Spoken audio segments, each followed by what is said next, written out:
बाजार में देखूं तोला लाज ले नजर झुकाए, धीरे धीरे मुस्का दे थस मोर दिल हर धड़काए। कान में झुमका झूलत रहे, माथे मम बिंदिया सोहे,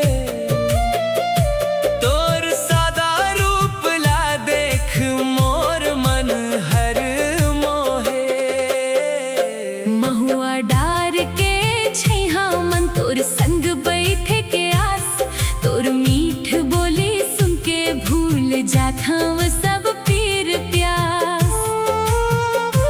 गाँव के रद्दा मन चलत हस फूल झरे जैसे लागे,